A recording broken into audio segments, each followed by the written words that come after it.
How's it going, everyone? Welcome back. Everyone's having a lovely day. Let's talk a little bit about Elly hold up. Or do we want to call this man Votto de la Cruz? 4 walks last night. A bases loaded RBI walk. That is a big difference compared to what we've seen out of Elly de la Cruz last season. And, we've seen that in overall this season. Elly de la Cruz improving in multiple aspects of this game. But to sit back there, let's stop at that for a second. Bases loaded, walk. Now, I don't want to overanalyze, but we're going to overanalyze it. We're going to remember, this guy's 22 years old. All the hype in the world still behind his name. Expected to produce, all the pressure in the world. He's the guy coming to the plate. He's the guy you gotta, he knows it's on his shoulders. And at the end of the day, he wasn't too aggressive. He didn't feel that pressure and that need to, swing at a pitch that maybe wasn't something he felt like he could make good contact with. He didn't feel that need to be overtly aggressive at the plate. He had patience, he had discipline, and he did what you want to do if you're in his position. You kept the line moving. This baseball team has plenty of talent on it, and when this guy is on base, it is a threat to the opposing team in such a big way. So for me, I loved it. I loved every single bit. I mean, this is a guy. If he could walk, he had 420 on base percentage, 400 on base percentage all season. Imagine the numbers he put up on his base pads.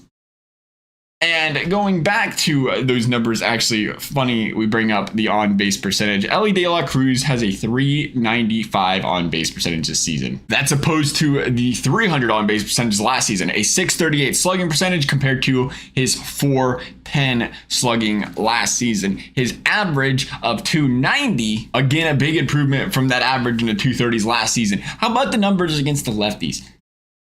A little bit of concern there. He was hitting the righties just fine. I was a little bit concerned about what was going to go on with the left-handed pitchers last season. He was in the 180s this season, batting 236, a 50-point average differential from last season to this season for Elly de la Cruz. 236, still not the, obviously you'll want to see him get up to, if he can get up to around 250, 260, that'd be fantastic. But to see that sort of drastic improvement, and the sample size ain't small. It feels like every other day the Reds got a left-handed pitcher going up against him on the mound. So to think he's out to 236. Very, very impressive by Elly de la Cruz. A guy, again, going back to 22 years old. His hard hit percentage up 5 ticks from last season. His barrel percentage, getting into the advanced stats here, from 8% to 18% this season. How well is he squaring up the baseball when he is swinging that bat and making contact? That's where the big difference is for Elly de la Cruz this season. We have seen his strikeout percentage tick up ever so slightly. But at the end of the day, he's coming through when he is making contact. Again, big improvements. I think the reason we're seeing that number tick up, there's a couple reasons. One of them being he's hitting the breaking ball. There ain't nothing that pumps me up more than Elly de la Cruz hitting the breaking ball. Nothing. Because that's where the line's drawn for a lot of young players. You come into the league, they throw you fastballs, you rake against the fastball, they say, okay, can he hit the breaking ball? Can he hit the junk? And when they can't, they get out, they struggle, they do what Elly did last season, and they trend down very quickly. Some guys never figure it out. A lot of guys never figure it out. Elly de la Cruz this season has a 316 batting average against the breaking ball. That is versus 206 batting average last season. Massive in a lot of ways, because we're already seeing that pay dividends in a couple different regards. They was throwing this guy so many breaking balls last season. He was seeing 45% of the balls coming in at him were fastballs, the rest of breaking ball off speed. And why? Because he couldn't hit the breaking ball. This season, we've seen that number tick up nearly 10 points. He's seeing 54% of his balls coming in now are fastballs. So pitchers are seeing he can hit the breaking ball. They say, okay, we have to adjust because he's hitting 300 against the breaking ball. We're going to go back to pitches we're a little bit more confident with, which is usually the fastball for pitchers. And that's not going to change as long as Elly de la Cruz can hit the fastball. If anything, it's going to tick up. Now, obviously extreme comparison, but Mike Trout's seeing about 66% fastballs when he's at the plate. So if you can imagine, there's still room for improvement for Elly to see more fastballs. And we know with his bat speed and his abilities, the more fastballs this guy's going to see, the more he's going to rake. But as long as he's squaring up the breaking ball, the way he's been squaring it up, the way he's been hitting, very, very good signs for Elly De La Cruz on this team. And the improvements just feel like they've been everywhere. Now, the fielding, we're still figuring it out, obviously. But even the fielding, it was Friday night. It was a Friday night. There was that double play ball where, could have flipped it, didn't flip it, whatever. It was kind of been at the bag at the same time. Kind of ran the second base, jumped through it in the air, crossed his body. Complete strike. Complete freaking strike. Couldn't have been more on the money of the first baseman. And you see glimpses of stuff like that and say, hey, there's these bad throws sometimes, these mistakes sometimes, but at the same time, this man's athleticism, his abilities, when he figures it out, is going to be a 5-tool player across the board and maybe, possibly, the best player in baseball.